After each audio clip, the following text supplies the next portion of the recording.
అసలు బాలీవుడ్ వాళ్ళకి ఏమైంది? రొటీన్ రొట్ట సినిమాలు, పనికి మాలిన సినిమాలు వాటిని డబ్ చేసి తెలుగులో రిలీజ్ చేస్తారు. అయన్నొద్దు, పాయింట్కి రా. విక్కీ కౌశల్ లేటెస్ట్ మూవీ 'చావా' బాలీవుడ్లో బ్లాక్ బస్టర్ టాక్తో రోజు రోజు కలెక్షన్ పెరుగుతూనే ఉంది. బ్లాక్ బస్టర్ టాక్ అయితే స్ప్రెడ్ అయింది. సినిమా కూడా బ్లాక్ బస్టర్ హిట్ అయితే అయింది. మరి ఇలాంటి మంచి సినిమాలని ఎందుకు తెలుగులో డబ్ చేయలేదు అనేది క్వశ్చన్ మార్కు. సో చాలామంది ఈ విధంగా అయితే కామెంట్ చేస్తున్నారు. సో దీనిపైన మీ ఒపీనియన్ ఏంటో కామెంట్ చేయండి. 'చావా' సినిమా అయితే మాస్తుంది భయ్యా, నేను హిందీలోనే చూసిన. సో సినిమా చాలా అంటే చాలా చాలా బాగుంది. పలానా సినిమాలో హీరో బాగా యాక్ట్ చేశారా అని అంటాం. ఇంకా బాగా అంటే ఆ క్యారెక్టర్లో హీరో జీవించేశారా అని అంటాం. సో ఎగ్జాంపుల్గా చెప్తాను. రామ్ చరణ్ రంగస్థలం మూవీలో చిట్టిబాబు క్యారెక్టర్లో రామ్ చరణ్ జీవించేశాడు అని చెప్తాం. సో అదే గొప్ప పర్ఫార్మెన్స్ అసలు. సో ఇప్పుడు ఈ 'చావా' మూవీలో హీరో విక్కీ కౌశల్ ఆ క్యారెక్టర్లో ప్రాణం పెట్టి మరీ జీవించేశాడు, ప్రాణం పెట్టి మరీ యాక్ట్ చేశాడు అన్ని కామెంట్లు అయితే వినిపించాయి. నిజం భయ్యా, క్లైమాక్స్ అయితే సూపర్ భయ్యా. ప్రతి సీను, ప్రతి నిమిషం, ప్రతి సెకండ్స్ వావ్.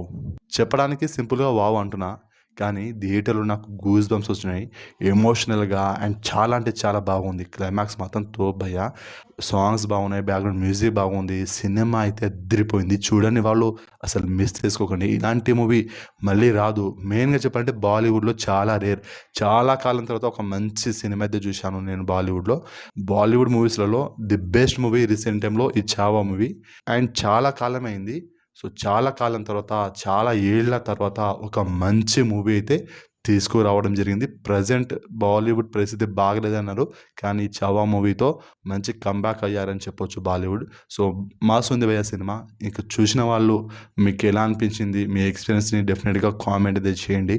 అండ్ చూడని వాళ్ళు ఏమైనా ఉంటే హిందీలోనే ఉంది సినిమా, మీకు అర్థమైతే ఓకే, అర్థం కాకపోతే దానికి నేనేం చేయలేను. హిందీ సగం సగం వచ్చినా సరే మీకు చూసేయండి.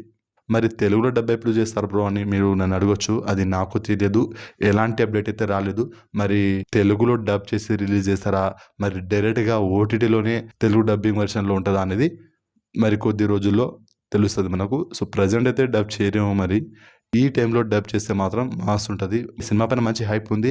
అండ్ తెలుగులో కూడా రీసెంట్ వచ్చిన మూవీస్లలో ఏది కూడా ఆడలేదు, ఒకటి తండేల్ మూవీ తప్ప. ఈ ఫిబ్రవరి మంత్లో తండేల్ మూవీ మాత్రమే బ్లాక్ బస్టర్ హిట్ అయింది. దాని తర్వాత వచ్చిన సినిమాలన్నీ కూడా ఫ్లాప్గానే మిగిలినాయి. మరి ఇలాంటి టైంలో ఈ 'చావా' మూవీని తెలుగు వెర్షన్లో డబ్ చేసి రిలీజ్ చేస్తే మాత్రం మంచి కలెక్షన్స్ వస్తుంది. అలాగే సినిమా కూడా బ్లాక్ బస్టర్ హిట్ అవుతుంది. సో ఇది మరి సినిమా పైన మీ ఒపీనియన్ కామెంట్ చేయండి. నాకైతే మస్తు అనిపించింది భయ్యా. డెఫినెట్గా ప్రతి ఒక్కరు చూడాల్సిన సినిమా అండ్ తెలుసుకోవాల్సిన సినిమా. అంటే సినిమాలో చాలానే ఉంది. సో నేను ఏ ఒక్క పాయింట్ని రివీల్ చేయట్లేదు. ఇంత మంచి సినిమాల్ని స్పాయిల్ చేయకూడదని నేను ఎక్కడ కూడా స్పాయిల్ అయితే చేయకుండానే నా ఎక్స్పీరియన్స్ని మీతో షేర్ చేసుకున్నాను. మరి నా వీడియో కనుక నచ్చినట్లయితే వీడియోని లైక్ చేయండి, షేర్ చేయండి, ఛానల్ని సబ్స్క్రైబ్ చేసుకోండి. మన ఛానల్లో మూవీ అప్డేట్స్ ఉంటుంది, అలాగే మూవీ రివ్యూస్ కూడా ఉంటుంది. ఒకసారి వీడియోస్ అన్నీ చూడండి, ప్రీవియస్ వీడియోస్ అన్నీ. వీడియో లెంత్ ఎక్కువైపోతుంది. ఇంతవరకు చూసినందుకు థ్యాంక్ యూ సో మచ్. నా వ్యూవర్స్, నా సబ్స్క్రైబర్స్, మీ అందరికీ థ్యాంక్ యూ. నాలాంటి చిన్న చిన్న క్రియేటర్స్ని కూడా సపోర్ట్ చేయండి. So thanks for watching. ఉంటాను మరి, నెక్స్ట్ వీడియో మళ్ళీ కలుద్దాం. జై హింద్.